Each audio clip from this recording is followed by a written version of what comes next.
João 14, diz assim a palavra do Senhor: não se turbe o vosso coração, credes em Deus, credes também em mim. Na casa de meu pai há muitas moradas. Se não fosse assim, eu vou-lo teria dito, pois vou preparar-vos um lugar. E quando eu for e vos preparar lugar, eu virei outra vez para vós. E vos levarei para mim mesmo, para que aonde eu estiver, vós estejam comigo. Vós sabeis para onde eu vou e conheceis o caminho. E disse-lhe Tomé: Senhor, não sabemos para onde vais. E como conheceremos o caminho? E disse-lhe Jesus: eu sou o caminho, a verdade e a vida. Ninguém vem ao Pai a não ser por mim. Amém? Gente, quando nós olhamos para a vida dos discípulos com Jesus, a caminhada dos discípulos com Jesus, nós começamos a perceber que Jesus ele tinha um intuito muito maior do que apenas chamar pessoas para caminhar com ele. O convite de Jesus, apesar de extremamente singelo e simples, ele implicava em uma revolução na vida daqueles que aceitassem esse convite. Apesar do convite ser extremamente simples, Jesus passou na praia e disse: vinde após mim e eu farei de vocês pescadores de homens. O convite foi pequeno, foi sucinto, mas o que esse convite iria deflagrar na vida de cada um daqueles homens que aceitassem esse convite seria algo extraordinário, de uma grandiosidade que nós não teríamos condições de mensurar. E assim é, meu irmão, comigo e com você. O convite que Jesus faz muitas vezes para mim e para você é um convite simples. As oportunidades que Jesus abre na minha e na sua vida muitas vezes são pequenas portas, são pequenas conexões, são pequenas palavras, pequenas atitudes que Jesus começa a mover na minha e na tua vida, e que se não estivermos atentos, se não estivermos movidos pelo Espírito, guiados pelo Espírito Santo, muitas dessas oportunidades passam sem que a nossa percepção as alcance. Quando Jesus disse àqueles homens: venham após mim, o convite era diminuto, era reduzido, era pequeno. Mas o que tinha por detrás daquele convite era algo poderoso. Era tão grande que Jesus não poderia falar na plenitude do que ele queria fazer com aqueles homens. Então ele vai reduzindo o convite para que a capacidade de entendimento daqueles homens pudessem captar o início do que Deus gostaria de fazer na vida deles.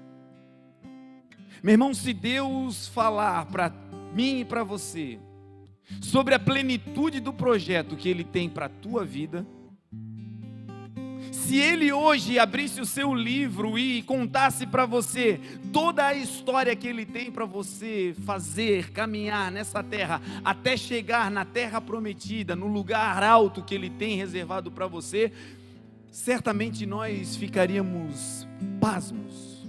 Certamente diríamos que não teríamos condições de viver aquilo baseado na nossa realidade.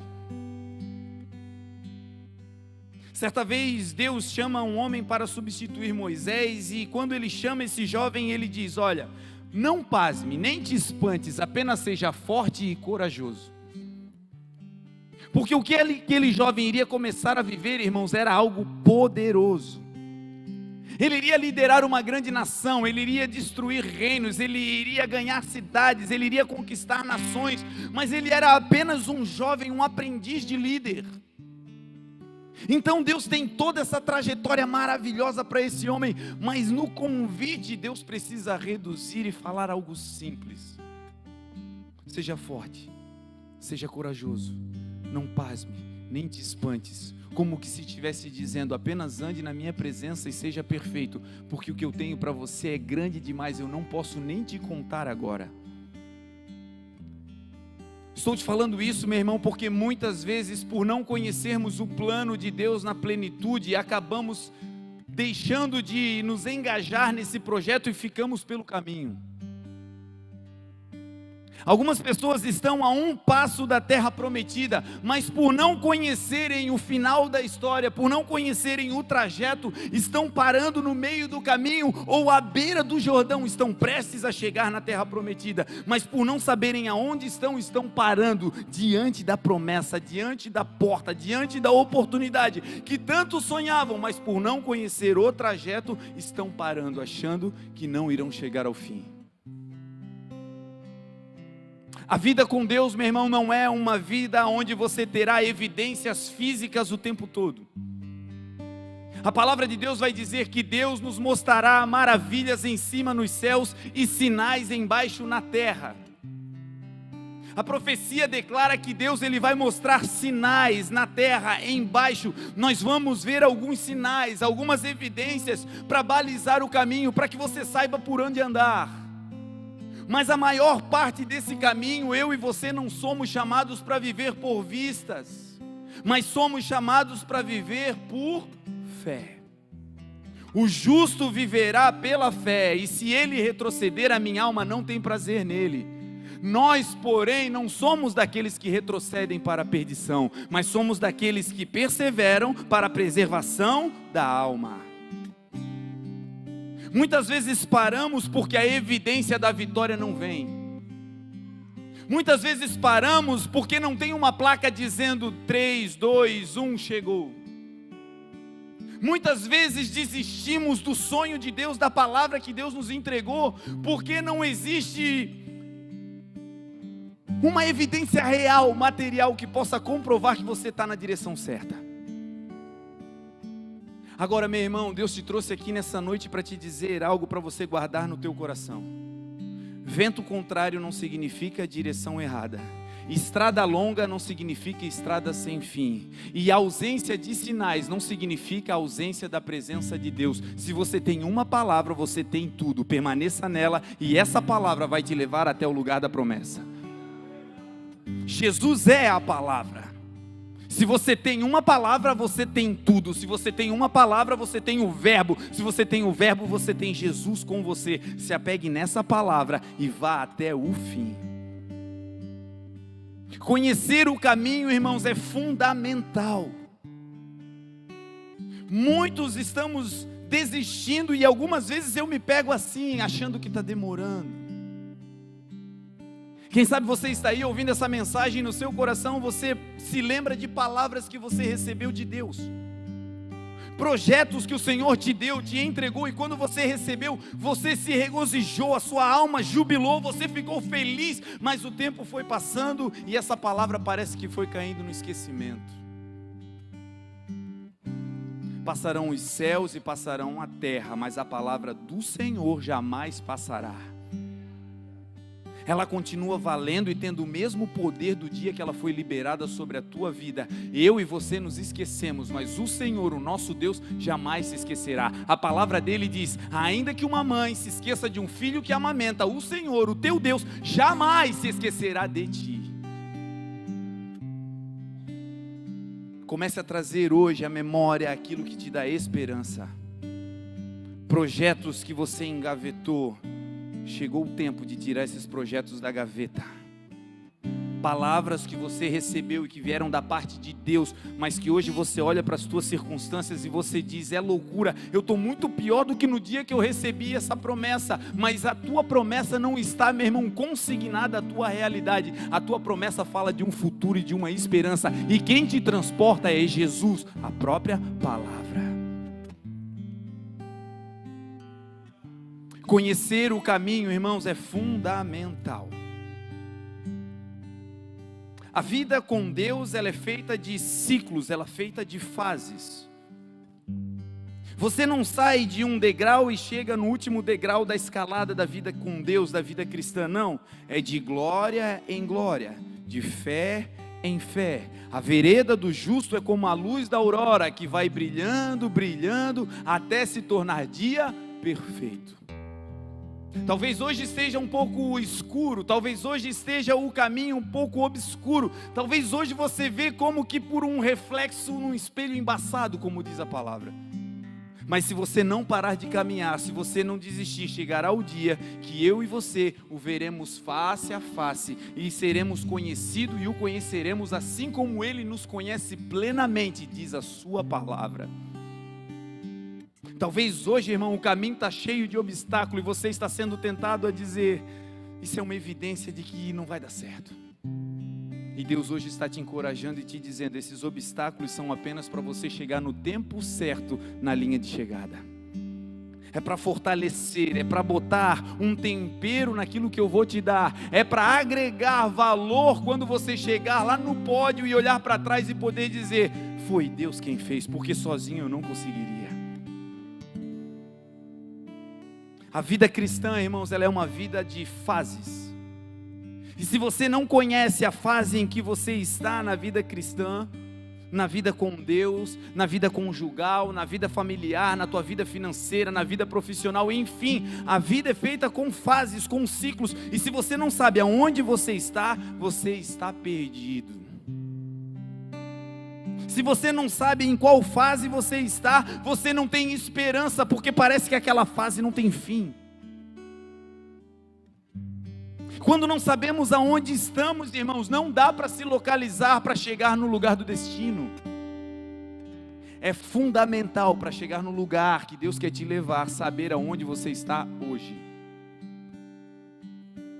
Me lembro-me de um dia que nós estávamos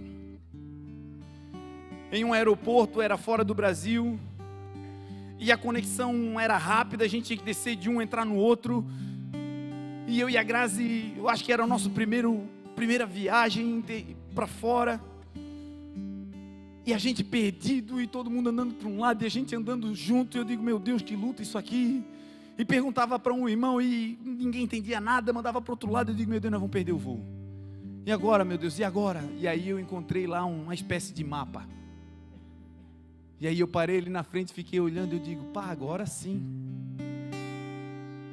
Só que eu não sabia onde eu estava. E aí, irmãos, o mapa era perfeito, ele dava todas as indicações, mas eu não sabia por onde ir, porque eu não sabia onde eu estava. Mais do que saber o destino, Deus quer te mostrar aonde você está, porque o teu destino está com Ele. Se você entender o teu lugar, o teu momento na história, meu irmão, ninguém te segura.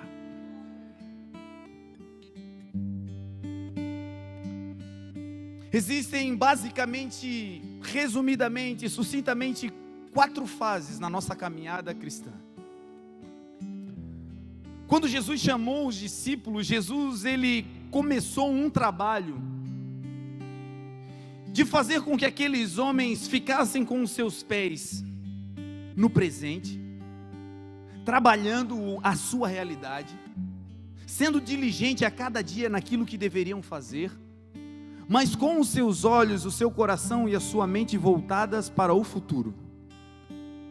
É por isso que vez ou outra Deus te dá um sonho. É por isso que vez ou outra Deus te dá uma visão. Por isso que vez ou outra Deus levanta alguém para te entregar uma palavra falando sobre o futuro. Porque Deus sabe que a rotina, o dia a dia, Ele pode nos massacrar, porque às vezes a realidade é muito pesada.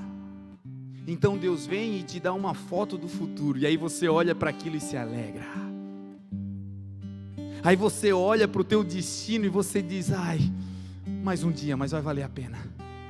E aí você tem um padrão comparativo para te animar e dizer: olha, a luta está grande, mas para chegar nesse lugar que Deus me mostrou, vai valer a pena persistir.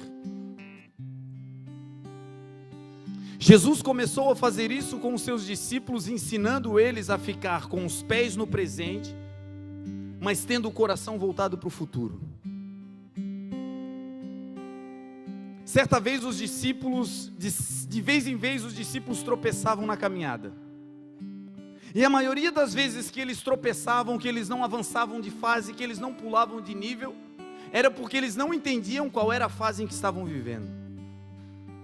Às vezes os discípulos já tinham superado uma fase, já tinham entrado na fase da fé, de estarem firmados no Senhor, mas por não entenderem, daqui a pouco eles retrocediam. E aí Jesus dizia: onde está a fé de vocês?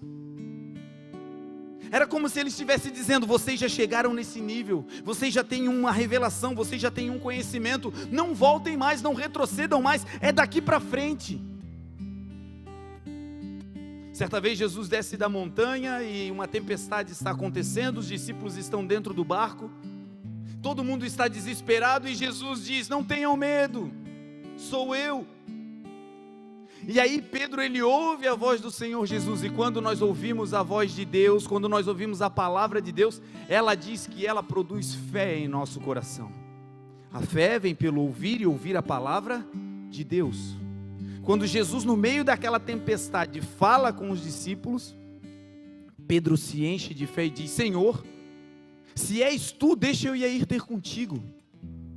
Jesus estava sobre as águas, irmãos, e Pedro recebe a palavra de Deus e se enche de fé e troca de fase, troca de nível. Ele agora rompe com aquela barreira do comodismo e troca de fase, ele entra num novo nível de relação com Jesus, e ele sai do barco e começa a andar sobre as águas. Agora é interessante que, apesar de estar numa fase nova, olhando para Jesus, caminhando com Jesus sobre as águas, ele começa a observar o vento, as circunstâncias, tira os olhos do Senhor Jesus, e a palavra de Deus vai dizer que ele, duvidando, afundou. Às vezes, irmão, o projeto já está na tua mão, só falta assinar, só falta você ir, a porta já se abriu, só falta você tomar posse daquilo que já é seu, mas aí a gente fica olhando para as circunstâncias e se esquece que aquele que nos chamou, ele é fiel para completar a boa obra que ele começou na nossa vida. Deus hoje está te encorajando, meu irmão, a não se melindrar no meio dos problemas e das dificuldades. Se o vento é contrário, não olha para o vento, se fixa em Jesus. A palavra em Hebreus, o escritor aos Hebreus vai dizer: portanto, nós que estamos rodeados por uma densa nuvem de testemunhas, deixemos de lado todo o embaraço e o pecado que tão de perto nos rodeia, e corramos com paciência a carreira que nos está proposta, olhando firmemente para Jesus, o autor e o consumador da nossa fé. Dia mau, tempestade, vendaval, escassez, isso tudo pode acontecer e pode estar acontecendo com você agora. Mas Deus está te encorajando a ficar olhando para o Filho de Deus, para Jesus. Olhe para Ele e você não vai afundar. Pedro começou a afundar e Jesus, antes de tirar ele, dá uma instrução dizendo por que ele afundou. Ele não afundou porque teve medo. Jesus vai dizer: por que duvidastes? A dúvida, irmãos, ela traz peso. A dúvida, ela faz com que esse piso firme que se chama fé se abra debaixo dos nossos pés e a gente comece a naufragar. Então, em nome de Jesus, que hoje eu e você venhamos a tirar os nossos olhos da circunstância negativa, a dívida, o problema, a falta de ajuda, de apoio das pessoas. Não, isso tudo pode continuar. No mundo teremos aflições, mas o meu e os teus olhos estarão firmados em Jesus. Confiai no Senhor Deus perpetuamente, porque o Senhor Deus é uma rocha eterna. O salmista, no Salmo 23, ele vai fazer um poema, uma declaração apaixonada para Jesus. Talvez o salmo mais lido, mais recitado da Bíblia. Ele vai dizer: o Senhor Jesus, Ele é o nosso pastor, e nada nos faltará. No original o texto vai dizer: o Senhor é o nosso pastor, e Ele não nos faltará. Você pode estar sem dinheiro, mas se você tiver Jesus, Ele vai te tirar desse poço em nome de Jesus. Você pode estar sozinho, sem amigos à sua volta, mas aquele que é o amigo fiel, Ele não te abandona. As pessoas podem estar ácidas à sua volta, o coração delas pode estar fechado para você, mas existe um Deus que é um Pai amoroso, que é como o pai do filho pródigo, perdeu tudo, errou, pecou, gastou insolutamente, fez coisas que não deveria, mas quando voltou, o Pai estava de braços abertos dizendo: eu te perdoo. Muitas pessoas não avançam, não passam de nível, não rompem e permanecem no nível que o Senhor colocou, porque não se perdoam. Só existe um, irmãos, que foi perfeito. É triste, mas nós vamos errar. É triste, mas a gente vai decepcionar pessoas, a gente vai se decepcionar. É triste, mas é uma realidade, estamos nessa carne. Mas a palavra do Senhor, João vai declarar dizendo: filhinhos, essas coisas eu vos escrevo para que não pequeis. Mas se alguém pecar, nós temos um advogado para com Deus, Jesus Cristo, o justo. Ele é a propiciação pelos nossos pecados, e não somente pelos nossos, mas também pelos do mundo todo. E nisso sabemos que o amamos, se guardamos os seus mandamentos. Talvez você errou, talvez a situação financeira que você está não foi porque o devorador veio, não, foi insensatez. Talvez o estado que o teu casamento está não foi uma obra espiritual, não, foi falta de tolerância. Talvez a tua carreira profissional está assim porque você foi relapso e você hoje entende, não foi uma força externa que te jogou nesse lugar, foi a sua própria atitude. Agora, o melhor de andar com Jesus, irmãos, é que aquele que reconhece, confessa o pecado e deixa, alcança a misericórdia. Essa é uma noite que Deus está te dizendo: em que fase você está? A primeira fase da vida cristã, irmãos, é o chamado. Jesus passou na praia e viu aqueles homens lá no barco e disse: venham. Tudo na minha e na sua vida vai ser transformado a partir desse momento, o momento em que Jesus te chama. Ser chamado por Jesus, irmãos, é algo poderoso. Não é como andar com o pai, com a mãe, com o irmão. Não, irmãos. Ser chamado por Jesus é para fazer parte de um grupo seleto que nunca vai perecer, vai ter vida eterna. Os teus problemas são transitórios, vai passar. Esse choro pode durar uma noite, mas a alegria vem pela manhã, a palavra garante. Talvez você esteja dizendo: pastor, meu problema é para amanhã, pastor, tu está falando disso aí, mas é porque tu não está no meu lugar. Hoje nós estávamos viajando e estávamos com o pastor Jô, e eu me lembro que no caos da nossa vida, da minha e da Grazi, Deus tocou no Jô e ele começou a nos abençoar com o seu trabalho. Ele é advogado. E tinha dias que eu ligava para ele e eu dizia: Jô, eu vou fazer alguma coisa, cara, eu vou botar a mão nisso. Ah, meu Deus, Deus tem que descer na terra para me ajudar, eu não aguento mais.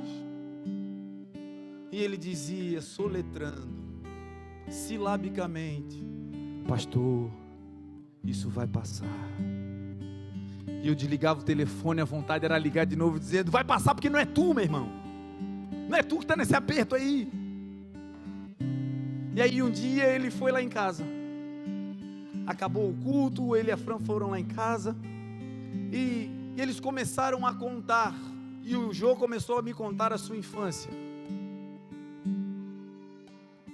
e aí ele começou a contar coisas que ele passou na adolescência, e depois na vida adulta, e ele ia me dando testemunho, irmãos, e eu ficava olhando para quem ele é hoje, e para aquilo que ele disse que ele passou, para as coisas que ele viveu, e eu ficava tentando achar uma conexão, alguma coisa de familiaridade, e eu não encontrava, porque o transfundo histórico era terrível, mas aquela acidez do ambiente que ele estava, não afetou a doçura de Cristo na vida dele. Então quando ele falava de tenha paciência, não era apenas me dando um conselho técnico, é porque ele tinha vivido e entendeu que no lugar da caminhada que ele estava para vencer, ele precisava de paciência, e com paciência ele avançou. Talvez Deus está te apertando e você diz: eu não aguento mais, e Deus está te dizendo: aquele que começou a boa obra em vós há de completá-la até a vinda de Cristo Jesus. A palavra do Senhor vai dizer que os caminhos do Senhor, eles são mais altos do que os nossos caminhos.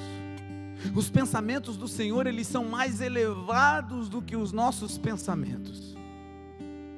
Deus, Ele quer nos levar a um nível de entendimento, de revelação, de caminhada alto. E nós, na nossa fragilidade humana, queremos trazer o Rei da Glória para andar aqui embaixo conosco. E Ele está te dizendo: levanta os teus olhos para os montes. Da onde te virá o socorro? O teu socorro vem do Senhor que fez os céus e a terra.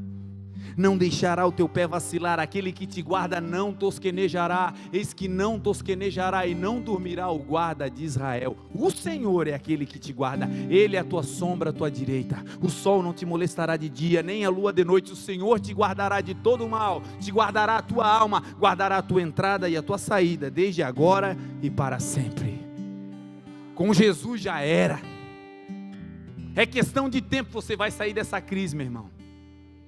É questão de tempo, a tua família vai se unir. É questão de tempo, teu filho vai ser salvo. É questão de tempo, a tua empresa vai decolar. É questão de tempo, o que Ele falou vai acontecer.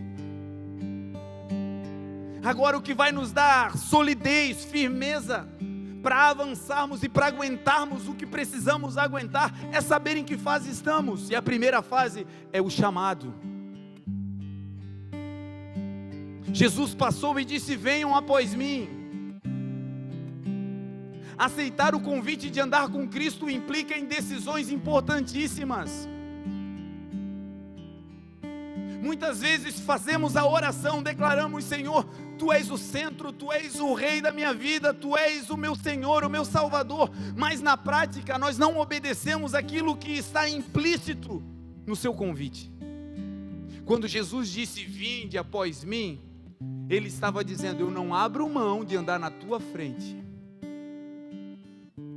Eu não abro mão de estar na tua frente. Você vai andar comigo, mas vai andar após mim. Quantas vezes, meu irmão, eu e você queremos passar na frente do Senhor? O Senhor diz: espera um pouquinho. E a gente diz: espera aí, Senhor, deixa eu só dar um jeitinho aqui. E o Senhor já toma a vez. Quantas vezes na nossa vida emocional somos assim? O Senhor diz: fica quietinho, não fala nada. E a gente diz: não, agora eu vou falar, agora eles vão ver. Eu sou crente, mas né, tudo tem limite. E o Senhor está lhe dizendo: cara, tu não veio após mim, espera, fica aí. E a gente diz: não, Senhor, eu vou resolver, e depois o Senhor toma o lugar de novo. Áreas em que não avançamos, não trocamos de fase, porque queremos andar na frente do Senhor. Em nome de Jesus, deixa o Senhor ser o teu guia. Andar após o Senhor é fazer aquilo que a palavra lá em João vai dizer: aquele que afirma estar em Cristo deve andar como Ele andou. Sabe qual é a manifestação de que andamos com Cristo? Andar do mesmo jeitinho que Jesus andou. Aquele que diz eu estou nele tem uma evidência: qual? Andar como Jesus andou. É como se eu convidasse alguém para ir na minha frente e eu fosse imitando os seus passos. Aonde ele tira o seu pé, eu coloco o meu. Quando ele parar, eu também paro. Se ele acelerar o ritmo, eu acelero. É andar na mesma frequência, é isso que Jesus está dizendo. Se você andar comigo, aceitando o meu ritmo, nenhum mal te sucederá, nem praga alguma chegará à sua tenda, porque eu darei ordem aos meus anjos ao teu respeito, para que te guardem em todos os teus caminhos. Eles se sustentarão em suas mãos, para que você não tropece com o teu pé em pedra alguma. Você pisará o leão e a cobra, calcarás aos pés do filho do leão e a serpente, porque tão encarecidamente você me amou, também eu o livrarei e poluei em retiro alto. Salmo 91 é garantia, meu irmão. Se andarmos com Jesus, Ele é o nosso escudo. Muitas das afrontas, muitas das derrotas que a gente passa, não é porque tinha que passar, é porque a gente tira o escudo da frente e vai sozinho. Que essa seja a noite do nosso ímpeto cair e da vontade absoluta do Rei da Glória permanecer na nossa frente. Deixa o Senhor dos Exércitos sair na tua frente nessa noite. Deixa o Senhor dos Exércitos ser o teu advogado fiel, deixa Ele ser o teu juiz, deixa Ele ser o teu amigo, deixa Ele ser a tua proteção, deixa Ele tomar conta. João, quando ele recebe a revelação de Apocalipse, ele foi arrebatado, então ele vai aos céus e lá no céu ele vê a sala do trono. Então ele vê 24 tronos em volta do trono de Deus, ele vê na mão de Deus um livro, e esse livro contém a história da humanidade. Só que esse livro ele está selado, ele está fechado e selado com 7 selos. E ninguém era digno de olhar para o livro, nem de tocar nele, nem de abrir os seus selos. Então João lá em Apocalipse ele vai dizer que ele começa a chorar, e ele chora muito, porque ninguém havia sido digno de olhar para o livro, nem de abrir os seus selos. Ele chorava porque profeticamente as histórias que estavam naquele livro, se ele não fosse aberto, elas não poderiam acontecer.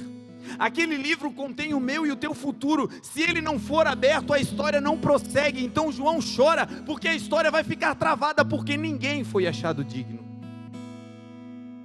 Até que um ancião se levanta e diz: não chores, eis o leão da tribo de Judá, a raiz de Davi, aquele que foi morto mas reviveu. Ele, Jesus Cristo, é digno de abrir o livro e de desatar os selos.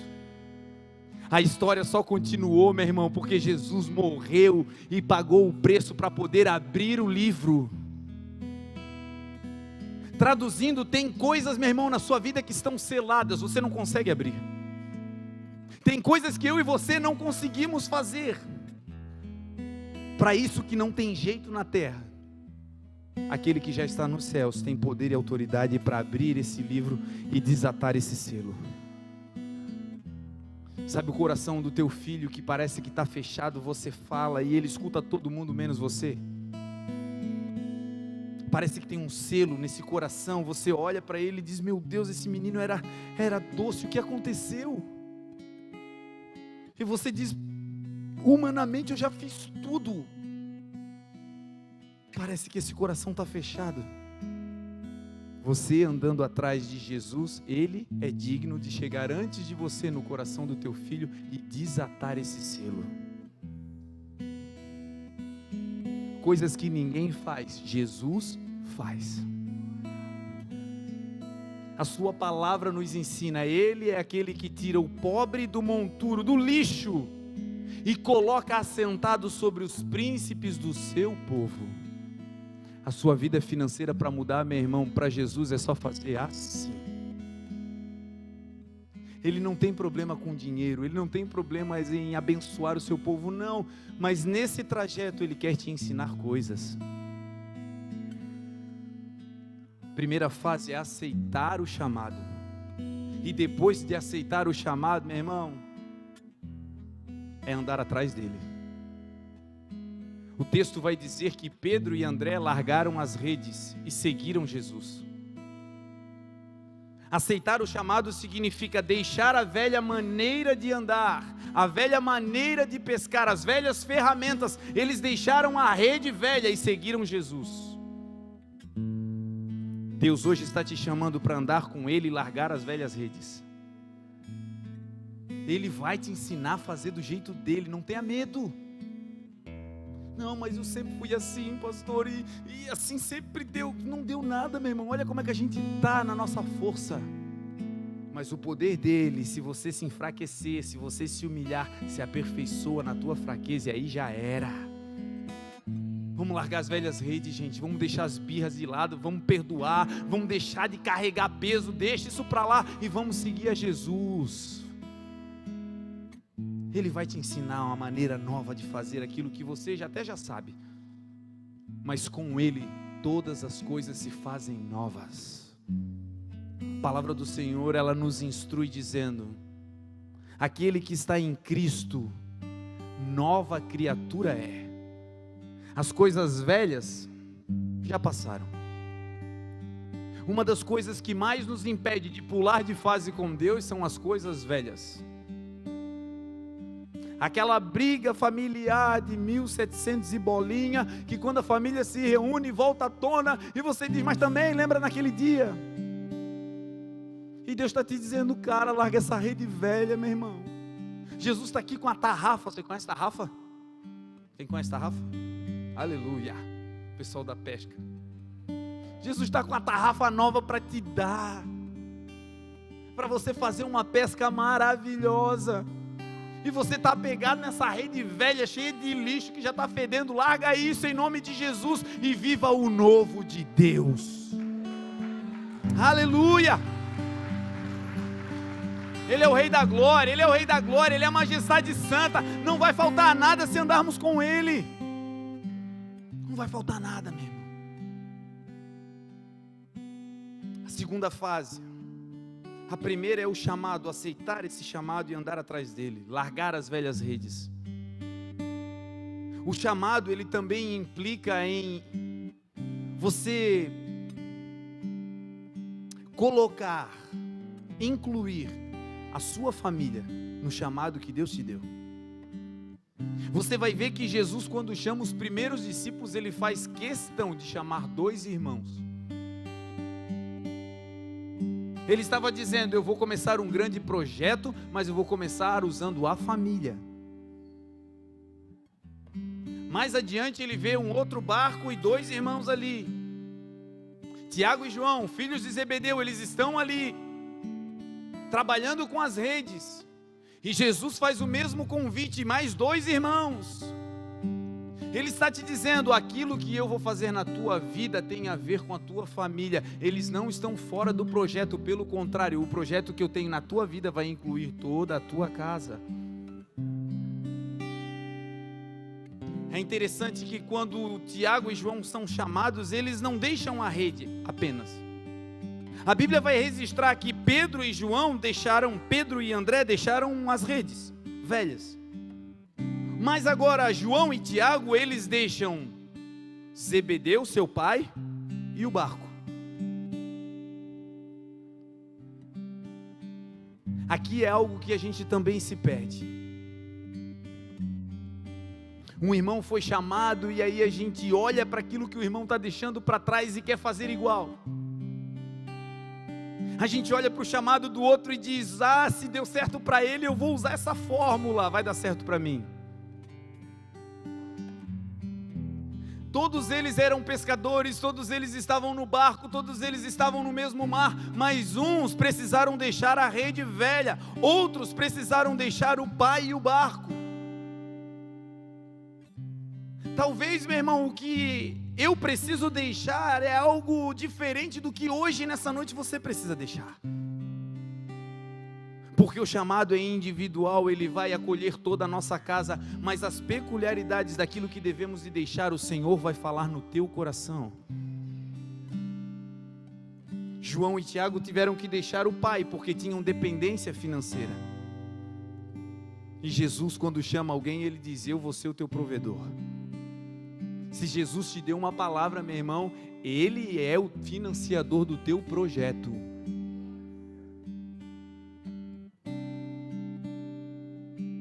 Lembro-me que o pastor Fernando um dia disse, Marlon, Deus falou comigo, e Deus colocou no meu coração, que chegou o tempo de você e a Grazi irem para a igreja de Ibirama. E quando ele falou ir para a igreja de Ibirama, eu falei, estás doido, pastor? Sou missionário, meu negócio é ir e voltar, se eu ficar lá eu vou ficar doido, pastor, não. E ele falou, coloque em oração. Eu falei, não pastor, não tem nada a ver, eu já estava com uma viagem engatilhada para Bolívia, irmãos, estava tudo certo.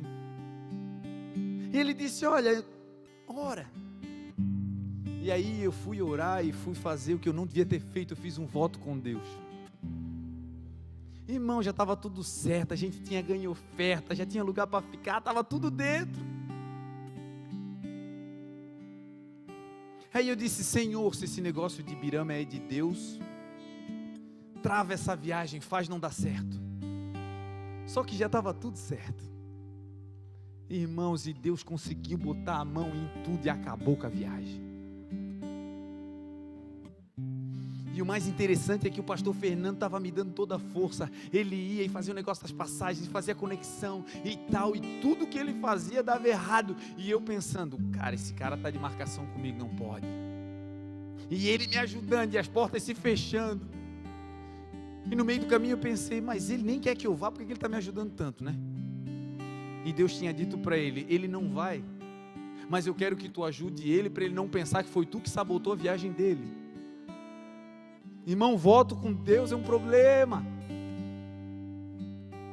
E aí a viagem não deu certo, e estava eu, a Grazi e o Rafa lá em casa. O Rafa estava nessa loucura também. Todo mundo com as malas feitas. E o voto era até meio-dia, faltava 5 para meio-dia, e nós 3 orando na mesa. Senhor, faz esse telefone tocar, faz o avião cair aqui em casa, faz alguma coisa, Senhor. Crente é doido, né, irmão? A gente acredita nas coisas muito loucas. E aí deu meio-dia e quem é que liga? Pastor Fernando. E aí, deu certo? Eu falei, não. Aí ele, pode me contar o voto que tu fizesse com Deus? Eu falei, posso. Eu disse que se a viagem não desse certo, eu ia para Ibirama. Aí ele assim, que horas eu passei para te pegar? Aí, irmãos, fomos para Ibirama. Se vocês verem a foto do culto de posse, irmãos, eu estava com a cara de velório, derrotado.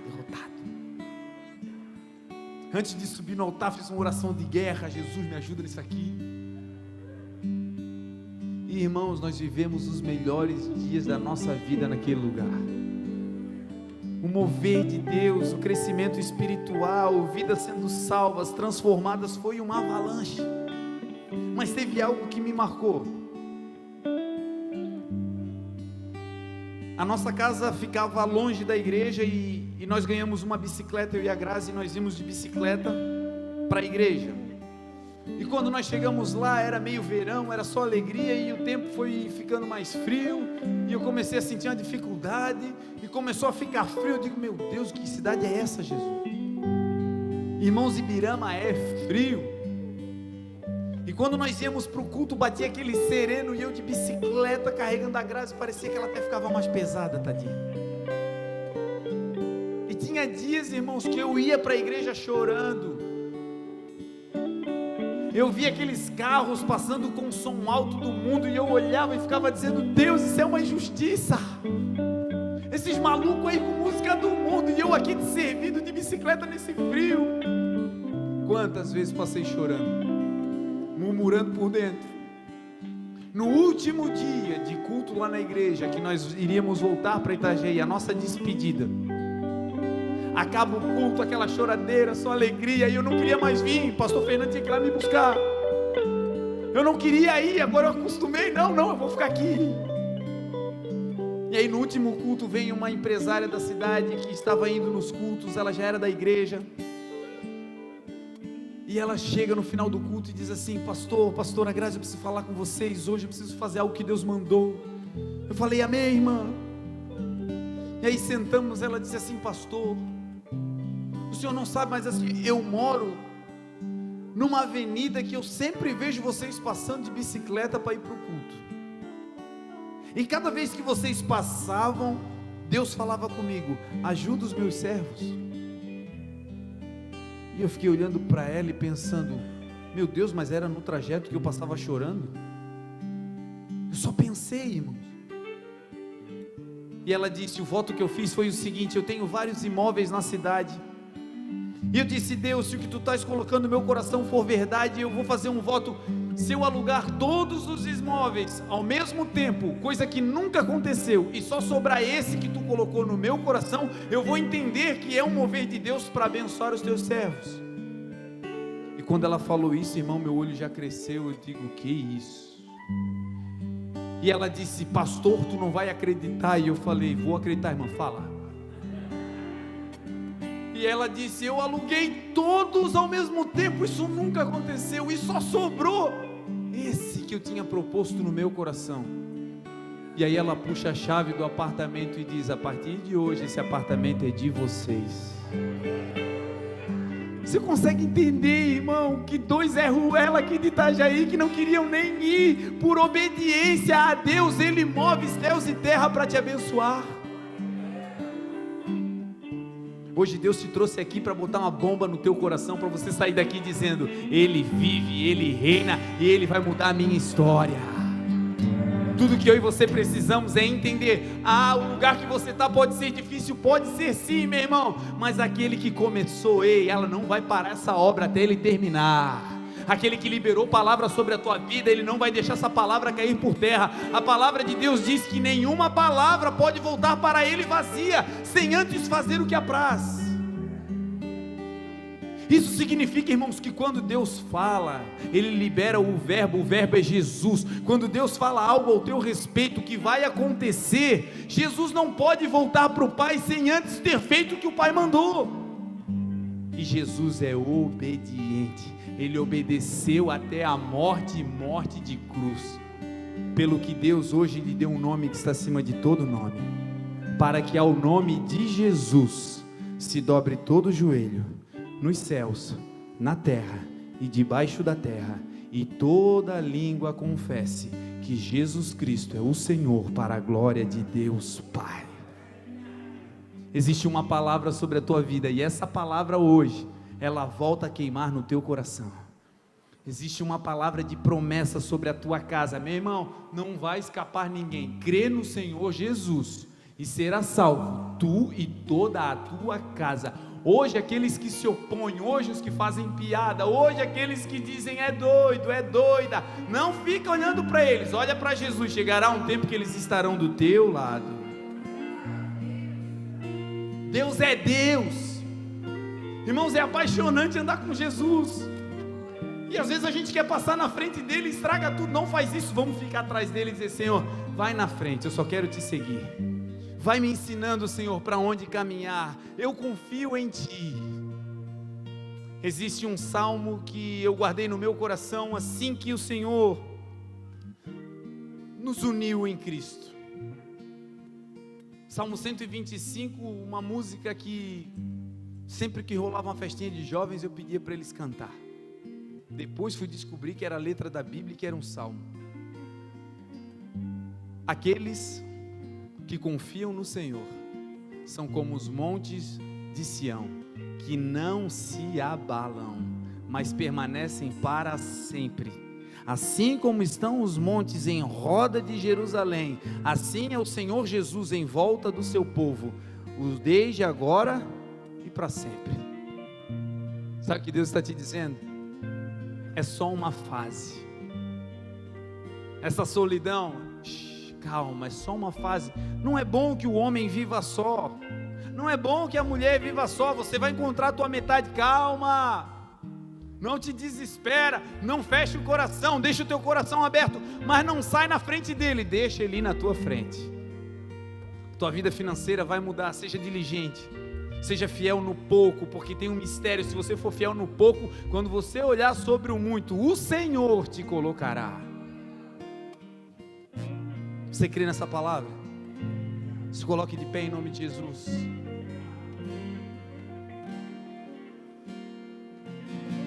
Ontem o pastor Fernando estava ministrando aqui para a liderança e ele falou sobre 4 aspectos, 4 situações que nós devemos ficar atentos para não perder a bênção que o Senhor nos entregou. Às vezes nós lutamos tanto para conquistar e depois que conquistamos somos relapsos, a gente acaba não usufruindo da plenitude da promessa porque às vezes não compreendemos a grandeza do que temos. E ele falou sobre 4 coisas que todo cristão deve fazer para se manter vivo e usufruindo da bênção que já recebeu de Deus. Ele começou a dizer: o primeiro passo, você não pode, depois que alcançar um lugar, depois que a promessa acontecer, você não pode se distrair. Não se distraia, fique focado em Jesus. Você já saiu do barco, agora não fica olhando para o vento, corre para os braços do Pai. A porta já se abriu, agora não fica contando para os outros que a porta abriu, senão ela fecha, corre para dentro. É a tua hora, é o teu momento. Se a bola está quicando, chega de medo, chega de trauma. Porque sempre deu errado, agora vai dar certo. Você está com Jesus. coisas velhas já passaram e hoje Deus está derramando um vinho novo sobre nós. Não se distraia, não se acomode. Zona de conforto às vezes nos mata, nos impede de avançar. Pode estar muito bom, mas é o seguinte, tem um degrau superior para subir. Pode estar ótimo, mas tem um nível a mais, tem uma unção nova, tem uma revelação nova. Não pare onde você está, avance. Não se distraia, não se acomode. E nós precisamos também, ele disse, ficar firmados na palavra. A palavra que você recebeu é essa palavra que vai te levar até o lugar da promessa. A palavra de Deus é tudo o que precisamos. O que você precisa hoje? O Rei da Glória está aqui, Jesus está aqui, a palavra dele garante, 2 ou 3 se reunirem no meu nome eu venho. Eu sou apaixonado por vocês, eu não posso ver o meu povo junto que eu estou lá, eu não estou num canto, eu estou no meio. E o Rei da Glória não vem para ficar assistindo. O Rei da Glória vem com poder e autoridade para mudar destinos. A palavra do Senhor disse: eis que os filhos são herança do Senhor, e o fruto do ventre o seu galardão. Como flechas na mão do homem poderoso, assim são os filhos nascidos da mocidade. Bendito o varão que enche deles a sua aljava, pois não serão envergonhados, mas falarão com seus inimigos à porta. Deus está te dizendo: você é meu filho, você é como flecha na minha mão, eu vou te lançar, eu vou te prosperar, eu vou te fazer chegar no alvo, mas para isso você precisa ficar na minha mão. Não saia da mão do Senhor. Talvez você está sendo apertado, talvez Ele está como um arqueiro te puxando para trás e parece que você retrocedeu. Não, meu irmão, é só um recuo estratégico para que você possa ter mais força na hora que Ele te lançar. Eu quero orar com você que diz: eu quero romper, eu quero avançar, chega de mesmice, eu quero ir para frente, eu quero tomar posse daquilo que Deus me falou. Chega de olhar para o vento, chega de olhar para as circunstâncias. Os dias são maus, o mundo está em crise, mas eu e você estamos em Cristo. Se a palavra falou com você, se Deus ministrou o teu coração, e se você como eu deseja esse romper e entrar nesse lugar, eu quero te convidar a sair do seu lugar e vir à frente. Nós vamos orar juntos, profetizando a palavra, porque a palavra é a verdade. Saia do seu lugar e venha para Jesus. Pastores, obreiros, vamos orar, vamos ministrar. Venha para Jesus, venha crendo, meu irmão. Aleluia! Tu és o Rei da Glória. Tu és o Rei da Glória, o Deus que muda destinos.